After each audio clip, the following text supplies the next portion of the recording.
Hello everyone, welcome to CS wisdom channel. आज हम Java programming language में समझेंगे कि ऑपरेटर्स किसे कहते हैं, क्या होते हैं ऑपरेटर। ठीक है, तो जो हमारे ऑपरेटर्स होते हैं वो क्या करते हैं, ऑपरेशन परफॉर्म करते हैं किसी भी वैल्यू पे, वेरिएबल पे। ठीक है, किसी भी वैल्यू या वेरिएबल पे जो ऑपरेशन परफॉर्म किया जाता है वो किसकी हेल्प से किया जाता है, ऑपरेटर्स की हेल्प से। ऑपरेटर्स यूज होते हैं ऑपरेशन परफॉर्म करने के लिए। मतलब एक एग्जांपल देखते हैं अब हम कि ऑपरेटर्स एक्चुअल में होते क्या हैं, क्या यूज़ है, कैसे यूज़ करते हैं। ठीक है, यहाँ एक एग्जांपल है 7 + 3 = 10। यहाँ पे जो 7 और 3 हैं वो क्या है, ऑपरेंड है। मतलब जिन वैल्यूज़ या फिर जिन वेरिएबल्स के ऊपर ऑपरेशन परफॉर्म किया जाता है उन्हें हम ऑपरेंड्स कहते हैं। तो यहाँ पे 7 और 3 पे क्या हुआ है, ऑपरेशन परफॉर्म किया गया प्लस का। ठीक है, प्लस ऑपरेटर यूज़ किया गया है। तो जो 7 और 3 हैं वो क्या है, हमारे ऑपरेंड है। प्लस ऑपरेशन यूज़ हुआ है, मतलब प्लस जो साइन है, प्लस जो ऑपरेटर है वो ऑपरेशन परफॉर्म किया गया है इन दो ऑपरेंड्स पे। फिर रिजल्ट में हमें हमारा आंसर मिल गया है। जो हमें 7 + 3 का सम होना था वो हमें रिजल्ट में मिल गया है। अब हम देखते हैं कि जो ऑपरेटर्स होते हैं वो कितने टाइप के होते हैं। जो हमारे ऑपरेटर्स होते हैं वो टोटल 5 टाइप के होते हैं। अर्थमेटिक, असाइनमेंट, कंपैरिजन जिसको रिलेशनल भी बोलते हैं, लॉजिकल एंड बिटवाइज। ये 5 ऑपरेटर्स होते हैं हमारे, जो हम आगे इनको देखेंगे कि इनका यूज़ कैसे किया जाता है, हम अपने प्रोग्राम में इनको यूज़ कैसे करेंगे। तब आपको अच्छे से समझ आएगा कि कैसे एक्चुअल में हम इनको यूज़ करेंगे, क्या इनकी वर्किंग होती है। ठीक है, सब कुछ। सो इंटेलिजेंट आइडिया को ओपन कर लेते हैं ऑपरेटर्स को समझने के लिए। मैंने अपने इंटेलिजेंट आइडिया को ओपन कर लिया है और एक नई क्लास क्रिएट कर ली है। ठीक है, अब हम देखते हैं कि ऑपरेटर्स जो होते हैं वो क्या होते हैं, उनको यूज़ कैसे करते हैं, उनका फंक्शन क्या होता है, वो किस लिए यूज़ किए जाते हैं और कब यूज़ करेंगे उन्हें हम। ठीक है, सबसे पहले क्या है, अर्थमेटिक ऑपरेटर। जो अर्थमेटिक ऑपरेटर्स हैं उसमें कौन से थे, addition, subtraction, multiplication, division, modulo, increment, decrement. इन सभी में जो ये हैं एडिशन सब्ट्रैक्शन वाले, ये तो आपको पता है कि कैसे परफॉर्म किए जाते हैं। कोई भी दो वेरिएबल बनाए, सिंपल मैथमेटिक्स की तरह उनको अप्लाई कर दिया। मॉड्यूलो ऑपरेटर जो रिमाइंडर हमें देता है। अब हम देख लेते हैं इंक्रीमेंट और डिक्रीमेंट ऑपरेटर क्या होते हैं, किस लिए यूज़ किए जाते हैं, कैसे यूज़ किए जाते हैं। देखो, सबसे पहले हम क्या करते हैं, एक वेरिएबल बनाते हैं जिसके अंदर एक वैल्यू दे देते हैं हम 10। अब हम एक और वेरिएबल बनाते हैं हम यहाँ पे, जैसे मैंने बनाया है b नाम का वेरिएबल है जिसके अंदर हमने 10 ही दे दिया। अब हम एक वेरिएबल पे तो इंक्रीमेंट ऑपरेटर यूज़ करेंगे, दूसरे पे डिक्रीमेंट ऑपरेटर करेंगे। जैसे i और दूसरे पे किया हमने डिक्रीमेंट। अब इसको रन करके दिखाते हैं। पहले जो i वाला आउटपुट आया वो 11 आया है, b वाला 9 आया है।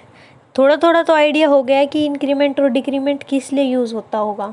ठीक है, इंक्रीमेंट में क्या होता है कि 1 इंक्रीमेंट होके आती है वैल्यू, डिक्रीमेंट में क्या होगा, एक वैल्यू डिक्रीज़ होके आएगी। ठीक है, इसलिए यूज़ करते हैं इंक्रीमेंट और डिक्रीमेंट, और इस तरीके से यूज़ किए जाते हैं। नेक्स्ट जो ऑपरेटर था वो था हमारे पास असाइनमेंट ऑपरेटर। असाइनमेंट ऑपरेटर में क्या होता है, सबसे पहला है जो ये i = 10 है, जो ये इक्वल्स टू है, ये इक्वल्स टू नहीं है, ये असाइनमेंट ऑपरेटर है कि i के अंदर हम 10 की वैल्यू असाइन कर रहे हैं। ठीक है, फिर हम क्या करते हैं, प्लस इक्वल्स टू, इसको देखते हैं कि ये कैसे यूज़ होता है। जैसे i की वैल्यू 10 है और हम यहाँ पे करें i + = 2, और इसको जब प्रिंट करेंगे i को, तो आउटपुट में +2 होके ऐड होके आएंगे।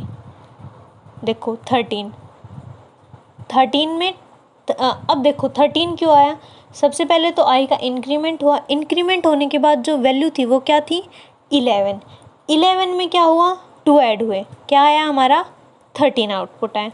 अगर हम इसको यहाँ पे कमेंट आउट कर दें और इसको रन करें तो यहाँ पे 12 आएगा, क्योंकि जो 10 की वैल्यू है, जो i की वैल्यू है वो है हमारे पास 10 में क्या हुआ, 2 ऐड हुए और उसके अंदर i प्लस और इक्वल्स टू से, मतलब जो असाइनमेंट ऑपरेटर है इसको कॉम्बिनेशन है, मतलब प्लस होगा और i के अंदर असाइन कर दिया जाएगा।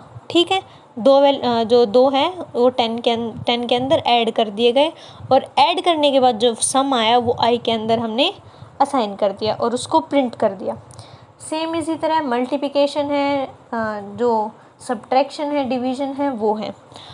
फिर आता है कंपैरिजन ऑपरेटर्स।